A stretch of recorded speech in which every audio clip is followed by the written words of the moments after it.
വേദവിചാരം എന്ന ഈ പരമ്പരയിലേക്ക് ഏവർക്കും സ്വാഗതം. പ്രാർത്ഥനയോടുകൂടി ഇന്നത്തെ വചന ശുശ്രൂഷയിലേക്ക് നമുക്ക് പ്രവേശിക്കാം. സ്നേഹതീയ എന്ന സ്വർഗീയ പിതാവാം ദൈവമേ, വേദവിചാരം എന്ന ഈ പരമ്പരയിലെ മറ്റൊരു എപ്പിസോഡിലൂടെ തിരുസന്നിധിയിലേക്ക് അടുത്തു വരുവാനും അങ്ങയുടെ തിരുവചനങ്ങളെ ധ്യാനിപ്പാനും അങ്ങ് ഒരുക്കിയിരിക്കുന്ന മുഖാന്തരത്തിനായിട്ട് നന്ദിയോടെ ഞങ്ങൾ സ്തുതിക്കുന്നു. ഇന്ന് ഞങ്ങൾ കേൾക്കുന്ന വചനം ഞങ്ങളുടെ ആത്മീയ ജീവിതത്തിൽ അങ്ങോട്ട് ചേർന്ന് ജീവിപ്പാനും ദൈവകൃപയിൽ ഞങ്ങളുടെ ജീവിത അവസാനം വരെയും നിലനിൽപ്പാനും മുഖാന്തരം ഒരുക്കണമെന്ന് പ്രത്യേകം പ്രാർത്ഥിക്കുന്നു. വചനം കേൾക്കുന്ന എല്ലാ മക്കളെയും ഞങ്ങളുടെ കരങ്ങളിലേക്ക് സമർപ്പിക്കുന്നു. ബലഹീന അടിയനെ തിരുസന്നിധിയിൽ സമർപ്പിക്കുന്നു. പരിശുദ്ധാത്മാവ് അടിയനിൽ നയിച്ച് വചനം ആത്മനിറവിൽ രചിക്കപ്പെട്ട വചനം ആത്മനിറവിൽ ഘോഷിപ്പാൻ അടിയനെയും അങ്ങ് സഹായിക്കണമെന്ന് യേശുവിനകത്ത് അപേക്ഷിക്കുന്ന പ്രാർത്ഥന പിതാവ് കേൾക്കണമേ. ആമേൻ.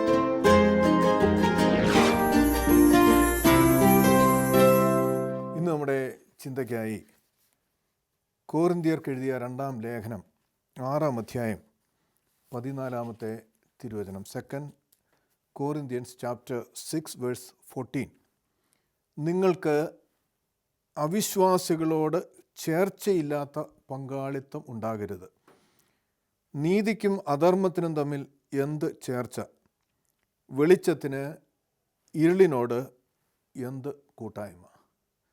ത്രിയേക ദൈവത്തിൻ്റെ തിരുനാമത്തിന് മഹത്വം ഉണ്ടാകട്ടെ. കർത്താവിൽ പ്രിയ സഹോദരങ്ങളെ, ദൈവിക വിശ്വാസത്തിലേക്ക്, ദൈവിക അനുഭവത്തിലേക്ക് വന്ന ഒരു വ്യക്തി അവൻ്റെ ആത്മീയ ജീവിതം അനുഗ്രഹമാണ് എന്ന് പറയുന്നത്, അല്ലെങ്കിൽ അത് വിധി എഴുതുന്നത് ജീവിത അവസാനം ദൈവവുമായിട്ടുള്ള ബന്ധം എപ്രകാരമാണ് എന്നതിനെ ആശ്രയിച്ചാണ്. കർത്താവിനെ അറിഞ്ഞു, കർത്താവിൽ വിശ്വസിച്ചു. എന്നാൽ കാലങ്ങൾ മുമ്പോട്ട് പോകുമ്പോൾ പലപ്പോഴും ഈ ദൈവകൃപയിൽ നിന്ന് അന്യപ്പെട്ടു പോകുന്ന, ദൈവവിശ്വാസം നഷ്ടപ്പെട്ടു പോകുന്ന അനേകരെ നമ്മുടെ ജീവിതയാത്രയിൽ നാം പലപ്പോഴും കാണാറുണ്ട്. എന്നാൽ കർത്താവിനെ അറിഞ്ഞ് കർത്താവിൻ്റെ ദൈവിക കൃപ അനുഭവിച്ച ഒരു വ്യക്തി ആ ദൈവകൃപയിൽ നിലനിൽക്കുന്നത് അവൻ്റെ ജീവിതത്തിൽ എടുക്കുന്ന പല തീരുമാനങ്ങളുമാണ് എന്ന് നാം പലപ്പോഴും ചിന്തിക്കാറില്ല. നാം അനേക തീരുമാനങ്ങൾ ജീവിതയാത്രയിൽ എടുക്കുന്നവരാണ്. എന്നാൽ ദൈവത്തോട് ആലോചന ചോദിച്ച് എടുക്കുന്ന തീരുമാനങ്ങളാണ് അനുഗ്രഹങ്ങളിലേക്ക് നമ്മെ നയിക്കുന്നത്. മറിച്ച് നമ്മുടെ ബുദ്ധിയിൽ ആശ്രയിച്ച്, അല്ലെങ്കിൽ മറ്റുള്ളവരിൽ ആശ്രയിച്ച് നാം തീരുമാനങ്ങൾ എടുത്താൽ അത് ശുഭമായി തീരണമെന്ന് യാതൊരു ഉറപ്പും നമുക്ക് പറയുവാൻ കഴിയുകയില്ല. ഇവിടെ അപ്പോസ്തലനായ പൗലോസ് കൊരിന്ത്യ സഭയ്ക്ക് എഴുതുകയാണ്, നിങ്ങൾക്ക് അവിശ്വാസികളോട് ചേർച്ചയില്ലാത്ത പങ്കാളിത്തം ഉണ്ടാകരുത്. അവിശ്വാസികളും വിശ്വാസികളും ചേർന്ന് ജീവിക്കുക, അല്ലെങ്കിൽ അപ്രകാരമായിരിക്കുന്ന ഒരു സാഹചര്യത്തെക്കുറിച്ച് നാം ചിന്തിക്കുമ്പോൾ, വിശുദ്ധ യോഹന്നാൻ്റെ സുവിശേഷം 15-ാം അധ്യായത്തിൽ 19-ാം വാക്യത്തിൽ കർത്താവ് പറയുന്നുണ്ട്, നിങ്ങളെ ഞാൻ ലോകത്തിൽ നിന്ന് തിരഞ്ഞെടുത്തിരിക്കുന്നു. നിങ്ങൾ ലോകക്കാർ ആയിരിക്കാതെ ഞാൻ നിങ്ങളെ ലോകത്തിൽ നിന്ന് തിരഞ്ഞെടുത്തിരിക്കുന്നു എന്നാണ് നമ്മൾ കാണുന്നത്. യോഹന്നാൻ്റെ സുവിശേഷം 15-ാം അധ്യായം 19-ാമത്തെ തിരുവചനം. അപ്പോൾ ഈ ലോകത്തിൽ നിന്ന് തിരഞ്ഞെടുത്തവരാണ് ദൈവമക്കളായിരിക്കുന്ന നാം ഓരോരുത്തരും എന്ന് പറയുമ്പോൾ നാം ഇതിൻ്റെ വ്യത്യാസം മനസ്സിലാക്കുക. ഒരു ക്രിസ്തീയ ഭവനത്തിൽ ജനിച്ചതുകൊണ്ടോ മാമോദീസ സ്വീകരിച്ചതുകൊണ്ടോ ഒരു ദൈവ പൈതലായി അല്ലെങ്കിൽ ദൈവ പൈതലാണെന്ന് അവകാശപ്പെടുവാൻ നമുക്ക് കഴിയുകയില്ല. കാരണം നമ്മുടെ ജീവിതം ദൈവത്തിന് ഹിതമുള്ളതാണോ എന്നുള്ളതാണ് പരമപ്രധാനമായ കാര്യം. മാമോദീസ സ്വീകരിച്ചു, തീർച്ചയായും ക്രിസ്തീയ വിശ്വാസത്തിലേക്ക് വന്നു. പക്ഷേ ദൈവകൃപയിൽ നിലനിൽക്കുന്നത് ദൈവവുമായിട്ടുള്ള നമ്മുടെ ബന്ധമാണ്. വിശുദ്ധനാകുന്ന ദൈവത്തിൻ്റെ സന്നിധിയിൽ വിശുദ്ധിയുള്ളൊരു ജീവിതമാണ് അതിനെ മുഖാന്തരമൊരുക്കുന്നത്. അപ്പോൾ പരിശുദ്ധാത്മ നിറവിൽ ദൈവാത്മാവാൽ നയിക്കപ്പെടുന്നവരത്രേ ദൈവത്തിൻ്റെ മക്കളെന്ന് റോമർക്ക് എഴുതിയ ലേഖനത്തിൽ പൗലോസ് അപ്പോസ്തലൻ പറയുന്നുണ്ട്. അപ്പോൾ ഒരു ദൈവ പൈതലെന്ന് ഉദ്ദേശിക്കുന്നത് പരിശുദ്ധാത്മാവിൻ്റെ നടത്തിപ്പിൽ, ആലോചനയിൽ, പരിശുദ്ധാത്മ നിറവിൽ ജീവിക്കുന്ന ഒരു വ്യക്തിയെക്കുറിച്ചാണ്. അപ്പോൾ അങ്ങനെയുള്ള വ്യക്തി ദൈവം തിരഞ്ഞെടുക്കുന്ന, യോഹന്നാൻ്റെ സുവിശേഷം 15-ാം അധ്യായത്തിൽ, നിങ്ങൾ എന്നെ തിരഞ്ഞെടുത്തു എന്നല്ല, ഞാൻ നിങ്ങളെ തിരഞ്ഞെടുത്തു, നിങ്ങൾ പോയി ഫലം കായ്ക്കേണ്ടതിനും ആ ഫലം നിലനിൽക്കേണ്ടതിനുമായി തിരഞ്ഞെടുത്തിരിക്കുന്നു. എന്നിട്ട് വീണ്ടും പറയുകയാണ് 19-ാം വാക്യം, നിങ്ങൾ ലോകക്കാർ ആയിരിക്കാതെ ഞാൻ നിങ്ങളെ ലോകത്തിൽ നിന്ന് തിരഞ്ഞെടുത്തിരിക്കുന്നു. അപ്പോൾ ഈ ലോകത്തിൽ നിന്ന് നമ്മെ തിരഞ്ഞെടുക്കുമ്പോൾ ലോകത്തിൽ നിന്ന് നമ്മെ മാറ്റുന്നില്ല, ഈ ലോകത്തിൽ തന്നെയാണ് നാം തുടരും ജീവിക്കേണ്ടത്. നമ്മോടൊപ്പമുള്ള വസിക്കുന്ന, നാം സമ്പർക്കം പുലർത്തുന്ന വ്യക്തികൾ വിശ്വാസത്തിലേക്ക് അല്ലെങ്കിൽ ദൈവകൃപ അനുഭവിക്കുന്ന ഒരു വ്യക്തിയാണെന്ന് പറയുവാൻ കഴിയുകയില്ല. നാം എല്ലാവരുമായും ബന്ധപ്പെടുന്നവരാണ്, സമ്പർക്കം പുലർത്തുന്നവരാണ്. പക്ഷേ അവിടെയും നാം അവരുമായിട്ട് അകലണമെന്നോ അല്ലെങ്കിൽ അവരുമായിട്ട് ബന്ധം പുലർത്തരുതെന്നോ ഒന്നും അല്ല തിരുവചനം നമ്മെ പഠിപ്പിക്കുന്നത്. പക്ഷേ എന്താണ് നമ്മുടെ വായിച്ചത്? അവിശ്വാസികളുടെ ചേർച്ചയില്ലാത്ത പങ്കാളിത്തം ഉണ്ടാകരുത്. പങ്കാളിത്തം എന്ന് പറയുമ്പോൾ വെറും ഒരു ബന്ധമല്ല, പിന്നെ അത് ഒരു ബൈൻഡിങ് ആയിട്ടുള്ളൊരു കാര്യമാണ്. അതൊരു പക്ഷേ ബിസിനസ് പാർട്ട്ണർഷിപ്പ് ആകാം, വിവാഹം മൂലമുണ്ടാകുന്ന ബന്ധങ്ങളാകാം. ഇതൊക്കെയും ഒരു അവിശ്വാസിയുമായിട്ട് നാം ഉണ്ടാകുമ്പോൾ നാം ദൈവകൃപയിൽ നിന്ന് അകന്നു പോകുവാൻ അത് മുഖാന്തരം ഒരുക്കപ്പെടും എന്നത്രേ പൗലോസ് അപ്പോസ്തലൻ വിവക്ഷിക്കുന്നത്. തുടർന്ന് അദ്ദേഹം പറയുകയാണ്, നീതിക്കും അധർമ്മത്തിനും തമ്മിൽ എന്ത് ചേർച്ച? അപ്പോൾ ഒരു ദൈവ പൈതലിനെ സംബന്ധിച്ചിടത്തോളം അവൻ നീതിയായിട്ടുള്ളത് മാത്രം ചെയ്യുവാൻ വിളിക്കപ്പെട്ടവനാണ്. മറിച്ച് ഈ ലോകത്തിൽ ജീവിക്കുന്ന, ലോകക്കാരായിരിക്കുന്ന വ്യക്തികൾക്ക് നീതി എന്നുള്ളത് ഒരുപക്ഷെ ഒരു മാനദണ്ഡമായി അവൻ എടുക്കുകയില്ല. പണമുണ്ടാക്കുവാൻ, പേരുണ്ടാക്കുവാൻ, പ്രസക്തി നേടുവാൻ ഏത് മാർഗവും സ്വീകരിക്കുന്ന വ്യക്തികളുമായിട്ടാകാം ഒരുപക്ഷെ നാം ബന്ധപ്പെടുക. അത് ജോലിയിലാകാം, സാമൂഹിക കാര്യങ്ങളിലാകാം. പക്ഷേ ആ ബന്ധങ്ങൾ ഒരു വലിയ പങ്കാളിത്തത്തിലേക്ക് നയിക്കപ്പെടരുത് എന്ന് തിരുവചനം നമ്മെ ഓർമ്മപ്പെടുത്തുകയാണ്. നമ്മുടെ ആത്മീയ ജീവിതത്തിൽ നാം വളരെയധികം ശ്രദ്ധിക്കേണ്ട ഒരു കാര്യത്തെക്കുറിച്ചാണ് ഇവിടെ അപ്പോസ്തലനായ പൗലോസ് നമ്മെ ഓർമ്മപ്പെടുത്തുന്നത്. അനേകർ ദൈവകൃപയിൽ വന്ന് യേശുവിനെ രക്ഷിതാവായി സ്വീകരിച്ച് വിശ്വാസത്തിലേക്ക് വന്നു. പക്ഷേ ആ വിശ്വാസത്തിൽ നിലനിൽക്കുന്നതിനോ ദൈവകൃപയിൽ നിലനിന്ന് അവൻ്റെ ജീവിത അവസാനം വരെയും അപ്രകാരമായിരിക്കുവാനോ കഴിയാത്തത് പലപ്പോഴും ജീവിതത്തിലെടുക്കുന്ന തീരുമാനങ്ങളാണ്. ജീവിതത്തിൽ പലപ്പോഴും തീരുമാനങ്ങൾ എടുക്കുമ്പോൾ ആ തീരുമാനം ദൈവത്തോട് ആലോചിക്കുകയോ ദൈവത്തിന് ഹിതമാണോ എന്ന് ചിന്തിക്കുകയോ ചെയ്യാതെ നമ്മുടെ ബുദ്ധിയിൽ ആശ്രയിച്ചുകൊണ്ട് നാം ലോകപരമായി ചിന്തിക്കുമ്പോൾ ശരിയെന്ന് കരുതി എടുക്കുന്ന തീരുമാനങ്ങൾ പലപ്പോഴും ഭവിഷ്യത്തുകളിലേക്ക് അത് നയിക്കപ്പെടുവാൻ തക്കോണം മുഖാന്തരം ഒരുക്കും എന്ന് ഈ തിരുവചനം നമ്മെ ഓർമ്മപ്പെടുത്തുകയാണ്. നാം 2 ദിനവൃത്താന്തം 17-ാം അധ്യായത്തിലേക്ക് വരുമ്പോൾ അവിടെ യഹൂദായുടെ ഒരു രാജാവായിരുന്ന യഹോശാഫാത്തിനെ നമുക്ക് കാണുവാൻ കഴിയും. നമുക്കറിയാം, ദാവീദിൻ്റെ ശൗലും ദാവീദും ശലോമോനും ഒക്കെയും കഴിയുമ്പോൾ ഇസ്രയേൽ രാജ്യം 2ആയിട്ട് വിഭജിക്കപ്പെടുകയാണ്. യഹൂദയും ഇസ്രയേലും 10 ഗോത്രങ്ങളുള്ള ഒരു രാജ്യവും 2 ഗോത്രങ്ങളുള്ള മറ്റൊരു രാജ്യവുമായിട്ട് ഇസ്രയേൽ വിഭജിക്കുകയാണ്. അത് ഭരിക്കുവാൻ തക്കോണം രാജാക്കന്മാർ, ഏതാണ്ട് 20 രാജാക്കന്മാരാണ് യഹൂദ രാജ്യം ഭരിച്ചിരുന്നത്. അതിൽ നല്ല ശതമാനവും രാജാക്കന്മാർ അന്യദൈവങ്ങളെ, അന്യബിംബങ്ങളെ ആരാധിക്കുന്നവരായിരുന്നു.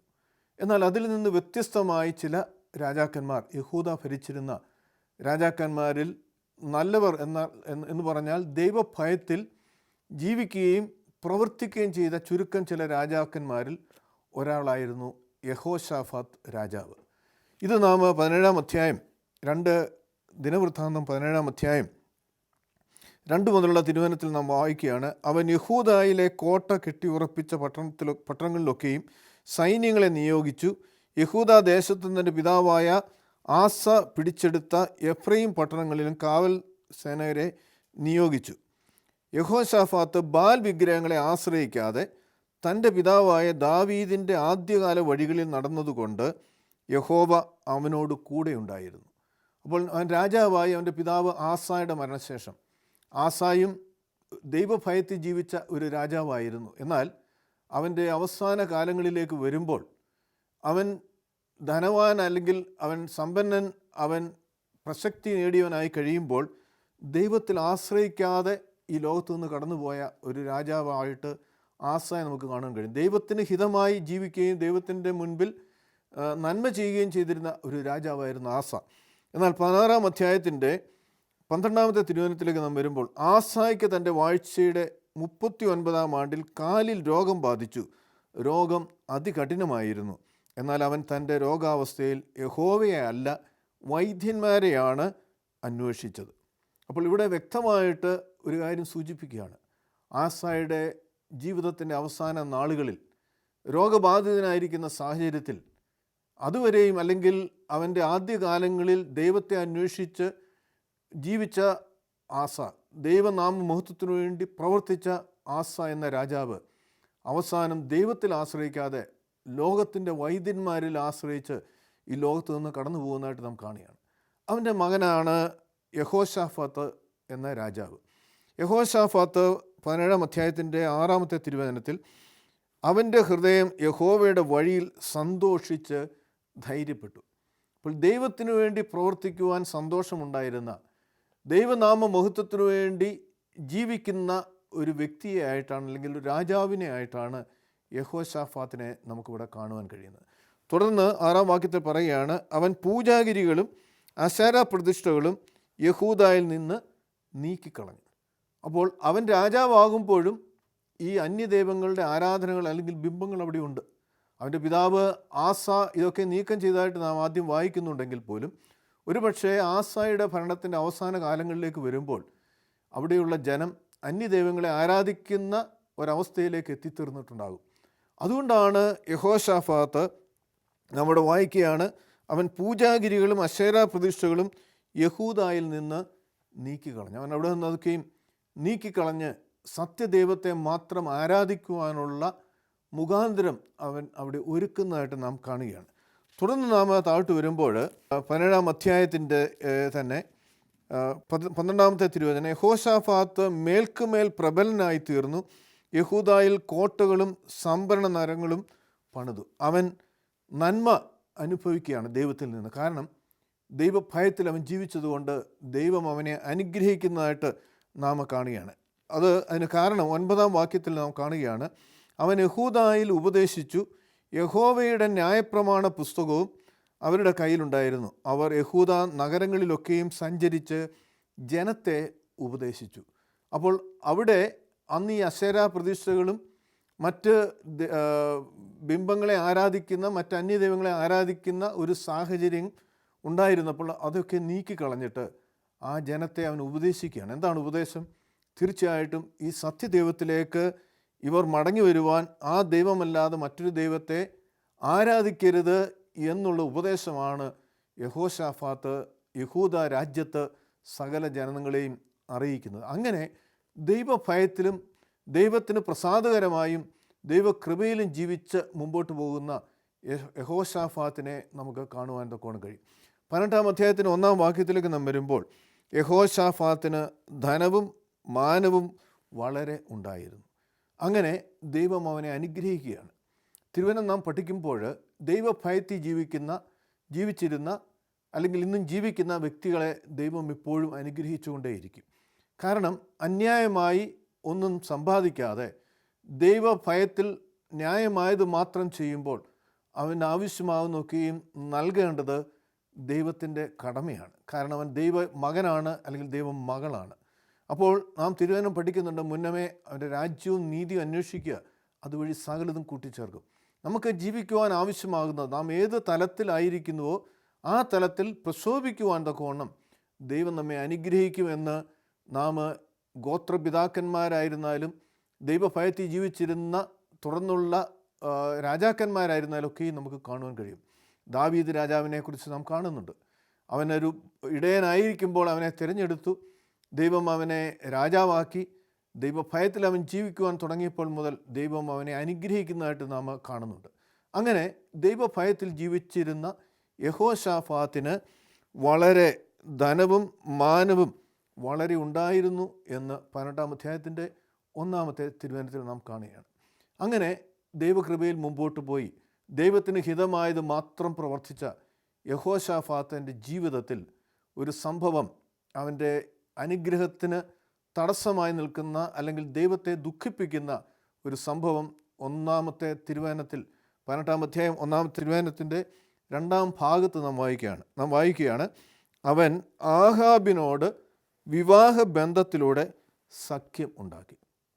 ആഹാബ് യഹൂദ രാജാവായിരുന്ന യഹോശാഫാത്ത് ഭരിച്ചിരുന്ന കാലത്ത് യെരുശലേം രാജ്യം ഭരിച്ചിരുന്ന ആഹാബ് എന്ന രാജാവ്.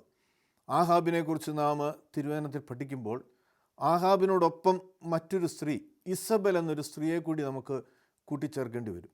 കാരണം ഇസബെൽ ദൈവഭയത്തിൽ ജീവിച്ചൊരു വ്യക്തിയായിരുന്നില്ല. മാത്രമല്ല, അന്യദൈവങ്ങളെ, ബാലിനെയും അശേര പ്രതിഷ്ഠകളെയും ആരാധിച്ചിരുന്ന, അതിന് പ്രോത്സാഹനം നൽകിയിരുന്ന ഒരു വ്യക്തിയായിട്ട് നമുക്കവിടെ കാണാൻ കഴിയും. അവിടെ ഇസബെൽ, നമുക്കറിയാം, തിരുവചനം നാം പഠിക്കുമ്പോൾ ഇസബെലും ആഹാബും ദൈവത്തിന് ഹിതമല്ലാത്തത് പ്രവർത്തിച്ചതും ദൈവത്തെ ദുഃഖിപ്പിച്ചതുമാകുന്ന പല കാര്യങ്ങൾ നാം കാണുന്നുണ്ട്. ഏലിയ പ്രവാചകൻ വെല്ലുവിളിച്ചുകൊണ്ട് ബാലിനെയും അശേര പ്രതിഷ്ഠകളെയും അല്ലെങ്കിൽ അവരുടെ ദേവന്മാർക്ക് എതിരെ വെല്ലുവിളിച്ചുകൊണ്ട് അവിടെ കർമ്മേലിൽ തീയിറക്കിയ സംഭവമൊക്കെ നാം തിരുവചനത്തിൽ കാണുന്നുണ്ട്. അങ്ങനെ ഇസബേലിനെ ഭാര്യയാക്കി അന്യദൈവങ്ങളെ ആരാധിച്ചുകൊണ്ട് ദൈവത്തെ ദുഃഖിപ്പിച്ച് ദൈവത്തിന് വ്യസനകരമായി ജീവിച്ചിരുന്നൊരു വ്യക്തി അല്ലെങ്കിൽ ഒരു രാജാവായിരുന്നു. അവനും ഇസ്രയേൽ ജനത്തിൽപ്പെട്ട അല്ലെങ്കിൽ ഗോത്രത്തിൽപ്പെട്ടവനാണ്. അങ്ങനെ ഒരു രാജാവായിരുന്നു ആഹാബ്.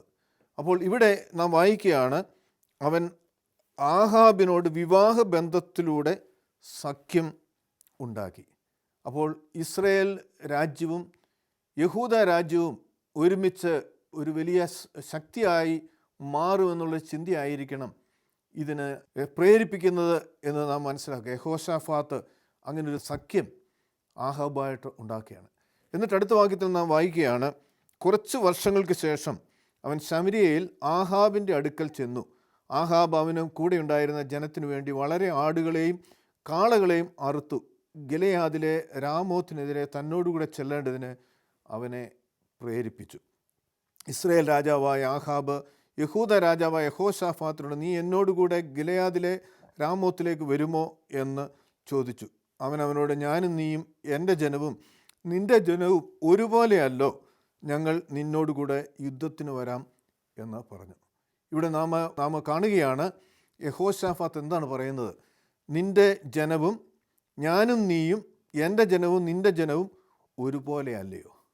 രണ്ട് രാജ്യങ്ങൾ, യഹൂദ അല്ലെങ്കിൽ ഇസ്രായേൽ ജനതകളാണ്, ദൈവത്തിൻ്റെ തിരഞ്ഞെടുക്കപ്പെട്ട ജനങ്ങളാണ്. പക്ഷേ ഒരു രാജ്യത്ത് അന്യദൈവങ്ങളെ ആരാധിക്കുന്നതിന് പ്രോത്സാഹനം നൽകുന്ന ഒരു രാജാവും അങ്ങനെ ചെയ്യുന്ന ഒരു ജനവും, മറ്റൊരു രാജ്യം, യഹൂദ രാജ്യം, സത്യദൈവത്തെ മാത്രം ആരാധിക്കുകയും ആ ദൈവഭയത്തിൽ ജീവിക്കുകയും ചെയ്തിരുന്നൊരു ജനവും, ഇവർ തമ്മിൽ എന്താണ് വ്യത്യാസം എന്നുപോലും യഹോശാഫാത്ത് പറയുന്ന ഒരു സാഹചര്യം ഉണ്ടാകുകയാണ്. ലോകപരമായി നാം നോക്കുമ്പോൾ ശരിയാണ്, കാരണം എല്ലാം യഹൂദരാണ്. പക്ഷേ ദൈവത്തിൻ്റെ സന്നിധിയിൽ രണ്ട് ജനതകൾക്കും വ്യത്യാസമുണ്ട്. അത് ഇന്നും നാം ലോകം നോക്കുമ്പോൾ കാണാത്ത ഒരവസ്ഥയാണ്. ദൈവത്തെ ഭയപ്പെട്ട് ദൈവകൃപയിൽ ജീവിക്കുന്ന ഒരു വ്യക്തിക്ക് ദൈവത്തിൻ്റെ സന്നിധിയിലുള്ള പ്രാഗൽഭ്യം ലോകം നോക്കിയാൽ ഒരുപക്ഷെ കാണുവാൻ കഴിയുകയില്ല. മാനുഷികമായി നോക്കുമ്പോൾ ഒരു വ്യത്യാസവുമില്ല. പക്ഷേ സത്യദൈവത്തെ ആരാധിക്കുന്ന ഒരു സമൂഹം വേർതിരിക്കപ്പെട്ടവരാണ്, ദൈവത്തിൻ്റെ പരിശുദ്ധാത്മാവിൽ നയിക്കപ്പെടുന്നവരാണ്. അതുകൊണ്ടാണ് പൗലോസ് അപ്പോസ്തലൻ പറയുന്നത്, വിശ്വാസികൾക്ക് അവിശ്വാസികളുമായി പങ്കാളിത്തം ഉണ്ടാകരുത്. ഇവിടെ അങ്ങനൊരു പങ്കാളിത്തം യഹോശാഫാത്ത് ഇസ്രയേൽ രാജാവായ ആഹാബുമായിട്ടുണ്ടാക്കി. എന്നിട്ട് പറയുകയാണ്, ഞാനും നീയും നിൻ്റെ ജനവും എൻ്റെ ജനവും തമ്മിൽ എന്താണ് ഒരു വ്യത്യാസം? നമ്മൾ ഒരുപോലെ അല്ലയോ? എന്നിട്ട് ഞങ്ങൾ നിന്നോടുകൂടെ യുദ്ധത്തിന് വരാം എന്ന് പറഞ്ഞു. അങ്ങനെ അവർ രണ്ടുപേരും, രണ്ട് രാജ്യങ്ങളുടെ രാജാക്കന്മാർ യുദ്ധത്തിന് പോകുന്നതായിട്ട് നാം കാണുകയാണ്. തുടർന്ന് നാം വായിക്കുമ്പോൾ ഈ രാജാക്കന്മാർക്ക് പ്രത്യേക വേഷവിധാനങ്ങളുണ്ട്. എന്നാൽ ആഹാബ് രാജവേഷം ധരിക്കാതെ അവൻ മഫ്തിയിൽ യുദ്ധത്തിനായിട്ട് പോകുന്നതായിട്ട് നമുക്ക് കാണുവാൻ തക്കോണം കഴിയും. അങ്ങനെ സൈന്യം കടന്നു വരുമ്പോൾ ആഹാബിനെ അവർക്ക് തിരിച്ചറിയുവാൻ കഴിയുന്നില്ല. അവർക്ക് കാണുന്നത് യഹോശാഫാത്തിനെയാണ്. യഹോശാഫാത്തിനെ കാണുമ്പോൾ ആ രാജാവ്, ആരാം രാജാവ് അവരോട് സൈന്യത്തോട് കൽപ്പിച്ചിട്ടുണ്ട്, ഈ രാജാവിനെ തിരഞ്ഞെടുത്ത് അവനെ നശിപ്പിക്കുക, അവനെ കൊല്ലുക. അങ്ങനെ അവർ നോക്കുമ്പോൾ യഹോശാഫാത്തിനെ കണ്ടെത്തുകയാണ്. അപ്പോൾ യഹോശാഫാത്തിനെ കൊല്ലുവാൻ തക്കവണ്ണം നാം അവിടെ ആരംഭിക്കുന്നതായിട്ട് നമുക്ക് കാണുവാൻ തക്കവണ്ണം കഴിയും. പക്ഷേ ആഹാബിനെ തിരിച്ചറിയുന്നില്ല. എന്നാൽ നാം അത് 18-ാം അധ്യായത്തിൻ്റെ 30 മുതലുള്ള തിരുവചനം, എന്നാൽ ആരാം രാജാവ് തൻ്റെ രഥനായകരോട്, നിങ്ങൾ ഇസ്രയേൽ രാജാവിനോടല്ലാതെ ചെറിയവരും വലിയവരുമായ മറ്റാരോടും യുദ്ധം ചെയ്യരുത് എന്ന് കൽപ്പിച്ചിരുന്നു. അപ്പോൾ ഇസ്രയേൽ രാജാവ് ആരാണ്? ആഹാബാണ്.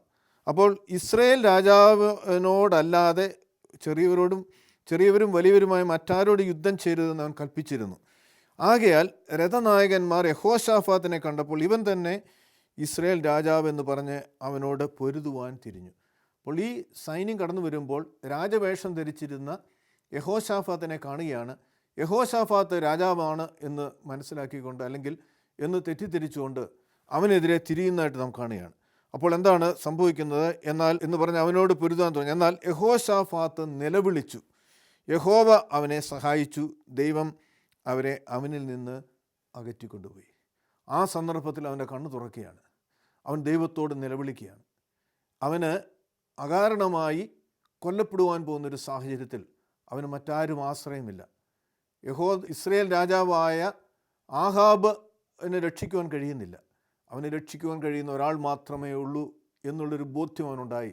അവൻ ദൈവത്തോട് നിലവിളിക്കുന്നതായിട്ടും ദൈവം അവനെ വിടുവിക്കുന്നതായിട്ടും നമുക്ക് കാണുവാൻ തക്കോണം കഴിയും. അടുത്ത വാക്യത്തിൽ നാം വായിക്കുകയാണ്, അവൻ ഇസ്രയേൽ രാജാവല്ല എന്ന് രഥനായകന്മാർ കണ്ടിട്ട് അവർ അവനെ പിന്തുടരാതെ മടങ്ങിപ്പോയി. എന്നാൽ ഒരുവൻ യാദൃച്ഛികമായി വില്ലുകുലച്ച് ഇസ്രയേൽ രാജാവിൻ്റെ കവചത്തിനും പതക്കത്തിനും ഇടയ്ക്ക് എയ്തു. അവൻ തൻ്റെ തേരാളിയോട്, രഥം തിരിച്ചെന്നെ യുദ്ധക്കളത്തിൽ നിന്ന് കൊണ്ടുപോവുക, എനിക്ക് ഗുരുതരമായി മുറിവേറ്റിരിക്കുന്നു എന്ന് പറഞ്ഞു. അന്ന് യുദ്ധം കഠിനമായി തീർന്നതുകൊണ്ട് ഇസ്രയേൽ രാജാവ് സന്ധ്യ വരെ ആരാമ്യർക്കെതിരെ രഥത്തിൽ നിവർന്നു നിന്നു. സൂര്യൻ അസ്തമിക്കുന്ന സമയത്ത് അവൻ മരിച്ചുപോയി. അങ്ങനെ ആ യുദ്ധത്തിൽ ഇസ്രയേൽ രാജാവായ ആഹാബ് കൊല്ലപ്പെടുന്നതായും ദൈവത്തോട് നിലവിളിച്ചതിൻ്റെ പശ്ചാത്തലത്തിൽ യഹോശാഫാത്ത് എന്ന യഹൂദ രാജാവിന് ദൈവം വിടുവിക്കുന്നതായിട്ട് നമുക്ക് കാണുവാൻ തക്കോണം കഴിയും. കർത്താവിൽ പ്രിയ സഹോദരങ്ങളെ, ജീവിതയാത്രയിൽ നാം എടുക്കുന്ന തീരുമാനങ്ങൾ ദൈവത്തെ ആശ്രയിക്കാതെ, ദൈവത്തോട് ആലോചന ചോദിക്കാതെ നാം എടുക്കുന്ന തീരുമാനങ്ങൾ വലിയ വിപത്തിലേക്ക് നയിക്കുമെന്ന് ഈ സംഭവം നമ്മെ ഓർമ്മപ്പെടുത്തുകയാണ്. യഹോശാഫാത്ത് ദൈവത്തെ അറിഞ്ഞും ദൈവത്തെ ഭയപ്പെട്ടും ദൈവകൃപയിലും ദൈവത്തിന് ഹിതമായും ചെയ്ത വ്യക്തിയായിരുന്നു എങ്കിൽ പോലും അവൻ്റെ ജീവിതത്തിലെടുത്ത ഒരു തീരുമാനം, ദൈവമില്ലാത്ത അന്യദൈവങ്ങളെ ആരാധിക്കുന്ന ഒരു രാജാവുമായി ഉണ്ടാക്കിയ വിവാഹബന്ധം എന്ന സഖ്യം വലിയ പ്രയാസങ്ങളിലേക്ക് നയിക്കപ്പെടുവാൻ മുഖാന്തരമൊരുക്കുന്നതായിട്ട് നമുക്കിവിടെ കാണുവാൻ തക്കോണം കഴിയും. നമ്മുടെ ആത്മീയ ജീവിതത്തിൽ നാം ഇത് ശ്രദ്ധിക്കേണ്ട ഒരു കാര്യമാണെന്ന് തിരുവചനം നമ്മെ ഓർമ്മപ്പെടുത്തുകയാണ്. ഇന്ന് വിവാഹ ബന്ധങ്ങൾ പോലും അന്യദൈവങ്ങളെ ആരാധിക്കുന്നവരുമായി ഉണ്ടാക്കുന്ന ഒരു സാഹചര്യം ക്രൈസ്തവരുടെ ഇടയിൽ പോലും കാണുവാൻ തക്കവണ്ണം കഴിയും. പലപ്പോഴും പറയുന്നത് എന്താണ്? അവരും ദൈവത്തെ ആരാധിക്കുന്നവരാണല്ലോ എന്ന് പറഞ്ഞാൽ ഞാനും നീയും, ഞങ്ങളുടെ ദൈവവും നിങ്ങളുടെ ദൈവവും തമ്മിൽ വലിയ വ്യത്യാസമൊന്നുമില്ല, നാം എല്ലാം ഒരു ദൈവത്തെ അല്ലെങ്കിൽ ദൈവത്തെ ആണല്ലോ വിളിക്കുന്നത് എന്നുള്ളൊരു ചോദ്യമാകാം, അല്ലെങ്കിൽ അതിനുള്ള ഒരു എക്സ്ക്യൂസ് ആകാം അനേകരിൽ നിന്ന് നമ്മൾ കേൾക്കുന്നത്. എന്നാൽ ഒരു ദൈവ പൈതലിനെ സംബന്ധിച്ചോളം അവൻ ദൈവകൃപയിൽ ഒരു ദൈവം, യേശു അല്ലാതെ മറ്റൊരു രക്ഷകനില്ല, യേശുവിൽ വിശ്വസിക്കാത്ത ഒരു വ്യക്തിയുമായിട്ടുള്ള ബന്ധം വലിയ നാശത്തിലേക്കാണ് നയിക്കപ്പെടുന്നത് എന്ന് പലപ്പോഴും നമുക്ക് തിരിച്ചറിയാൻ കഴിയുകയില്ല. കുഞ്ഞുങ്ങളുടെ ബന്ധങ്ങൾ, അത് ഏത് ബന്ധമായിരുന്നാലും കുഴപ്പമില്ല. അന്യജാതിയിൽപ്പെട്ട അന്യമതത്തിൽപ്പെട്ട വ്യക്തികളെ വിവാഹം ചെയ്യുന്നതിന് ഒരു കുഴപ്പവുമില്ല, അതിന് നാം നിരുത്സാഹപ്പെടുത്തരുത് എന്നൊക്കെയും പറയുന്ന ഒരു കാലയളവിൽ നാം മുമ്പോട്ട് പോകുമ്പോൾ സത്യദൈവത്തെ ആരാധിക്കുന്ന ഒരു വ്യക്തി, അല്ലെങ്കിൽ യേശു ഏക രക്ഷകനെന്ന് വിശ്വസിക്കുന്ന ഒരു വിശ്വാസിയെ സംബന്ധിച്ചോളം അവൻ്റെ ബന്ധങ്ങൾ എപ്രകാരമുള്ളതായിരിക്കണമെന്ന് തിരുവചനം നമ്മെ ഓർമ്മപ്പെടുത്തുകയാണ്. ഇസ്രായേൽ ജനതയെ ദൈവം വിളിച്ച് വേർതിരിച്ച സ്വന്തം ജനമെന്ന് ദൈവം അവകാശപ്പെടുന്നൊരു ജനതയാണ്. അവർ എങ്ങനെ ജീവിക്കണമെന്ന് ഒരു വലിയ നിബന്ധന ദൈവം മോശ വഴി അവർക്ക് നൽകുന്നുണ്ട്. അവർ ഈ ദൈവത്തെ അല്ലാതെ മറ്റൊരു ദൈവത്തെയും ആരാധിക്കരുത്, അവരുടെ ബന്ധം എങ്ങനെയായിരിക്കണം എല്ലാം വളരെ വ്യക്തമായിട്ട് അവരോട് പറഞ്ഞതിന് ശേഷമാണ് കനാൻ ദേശത്തേക്ക് അവരെ അയക്കുന്നത്. അപ്രകാരം ഒരു വിശ്വാസി, ദൈവകൃപയിലായിരിക്കുന്ന ഒരു വ്യക്തി അവൻ്റെ ജീവിതത്തെ എങ്ങനെ ക്രമപ്പെടുത്തണമെന്ന് കൂടി ഈ തിരുവചനം നമ്മെ ഓർമ്മപ്പെടുത്തുകയാണ്. 19-ാം അധ്യായത്തിൻ്റെ 2-ാമത്തെ തിരുവചനത്തിലേക്ക് വരുമ്പോൾ, ഹനാനിയുടെ മകനായ യേഹൂ ദർശകൻ അവനെ എതിരേറ്റ് ചെന്ന് യഹോശാഫാത്ത് രാജാവിനോട്, നീ ദുഷ്ടനെ സഹായിക്കുകയും യഹോവയെ വെറുക്കുന്നവനെ സ്നേഹിക്കുകയും ചെയ്യുന്നുവോ?